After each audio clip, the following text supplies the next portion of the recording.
নমস্কার। SSC GD constable result কবে প্রকাশিত হবে এই নিয়ে একটা লেটেস্ট আপডেট তোমাদের সাথে শেয়ার করতে চলেছি। ছোট্ট ভিডিও করব, বেশি লং করব না, ঠিক আছে? কারণ অনেকটা রাত হয়ে গেছে, অনেক রাতে কিন্তু এই ভিডিওটি তোমাদের সামনে নিয়ে আসছি। দেখো, এসএসসি জিডি কনস্টেবল 13ই জুন, ঠিক আছে, অর্থাৎ গতকাল তোমাদের কিন্তু রিভার্স ভ্যাকান্সি প্রকাশিত হয়েছে। এবং এত কেন লেট হলো তোমরা সেটা প্রত্যেকেই জানো। এর কারণ হচ্ছে ভোট তো ছিলই, লোকসভা ইলেকশন তো ছিলই, এর পাশাপাশি কিন্তু এর জন্য যে হিউজ পরিমাণ তোমাদের একটা ভ্যাকান্সি বেড়েছে, একদিকে কিন্তু খুব ভালো, ঠিক আছে। এবার সব প্রতীক্ষিত এসএসসি জিডি কনস্টেবলের রেজাল্ট কবে প্রকাশিত হতে চলেছে, সব থেকে গুরুত্বপূর্ণ এটা কিন্তু একটা প্রশ্ন রয়েছে। তার আগে তোমাদের একটা আপডেট দিচ্ছি। তো আপডেট আগে তোমাদের বলে রাখছি, আজকে কিন্তু শুক্রবার, কালকে শনিবার, রোববার এবং সোমবার অর্থাৎ সানডে এবং মনডে দেওয়ার সম্ভাবনা খুবই কম বললে চলে। আমাদের দেখতে লাগবে আগামীকাল অর্থাৎ স্যাটারডে। আমাদের কাছে কিন্তু কালকে অর্থাৎ শনিবার খুব ইম্পর্টেন্ট, মোস্ট ইম্পর্টেন্ট। রোববার বন্ধ থাকে এবং মনডে সোমবার যেন ঈদ রয়েছে, গ্যাজেটেড হলিডে। তো আমার যেটা মনে হচ্ছে মনডেও তো রেজাল্ট দেওয়ার সম্ভাবনা খুব কম। যদি কালকে আমরা আপডেট ঠিক না পাই, যদি দেখি প্রকাশিত না হয়, তাহলে মঙ্গলবার থেকে শুক্রবার, মঙ্গল বুধ বৃহস্পতি শুক্রবারের মধ্যে আমরা এসএসসি কনস্টেবলের আশা করছি বা এক্সপেক্ট করছি রেজাল্ট পেতে পারি, ঠিক আছে। তো অবশ্যই কালকের দিনটা মোস্ট ইম্পর্ট্যান্ট, আমি তোমাদের আবার রিপিট করে বলছি, ঠিক আছে। আরেকটা আপডেট যেটা পেলাম সেটা এখন তোমাদের সাথে শেয়ার করব। এটা হচ্ছে, আমি আশা করছি তোমরা প্রত্যেকেই জানো এসএসসি জিডি কনস্টেবলের এবার যে নোডাল ফোর্স যেটা রয়েছে সেটার দায়িত্ব কিন্তু সম্পূর্ণরূপে রয়েছে আইটিবিপি, যেটা আগে কে নিত, CRPF, ministry of home affairs তরফ থেকে কিন্তু এটা নিয়ে আপডেট তোমাদের একটা দিয়েছি।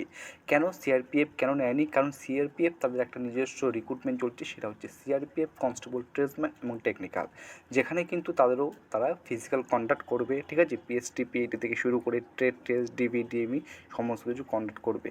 তো এই যে নোটিফিকেশনটা তোমরা এখানে দেখতে পাচ্ছ, এই নোটিফিকেশনটা হচ্ছে রিক্রুটমেন্ট অফ কনস্টেবল সিআরপিএফের তরফ থেকে টেকনিক্যাল এবং টেস্টম্যান পদের যে একটা নোটিফিকেশন বেরিয়েছিল অনেক দিন আগে, এজন্য একটা ভিডিও করেছিলাম। তার যে ফিজিক্যাল, যেটা সেকেন্ড উইক অফ জুন মাসের দ্বিতীয় সপ্তাহে হওয়ার কথা ছিল, এক্সপেক্টেড 15ই জুন, ঠিক আছে, সেটা কিন্তু পরিবর্তিত করা হয়েছে। সেটা হতে চলেছে 10ই জুলাই থেকে শুরু করে 10ই আগস্ট, এই তারিখের মধ্যে সিআরপিএফ কনস্টেবলের যে টেস্টম্যান রয়েছে টেকনিক্যাল, তার ফিজিক্যাল হবে, পিএসটি পিইটি হবে, ট্রেড টেস্ট হবে, ডকুমেন্ট ভেরিফিকেশন হবে এবং মেডিকেল এক্সামিনেশন হবে 10ই জুলাই থেকে শুরু করে 10ই আগস্টের মধ্যে, ঠিক আছে।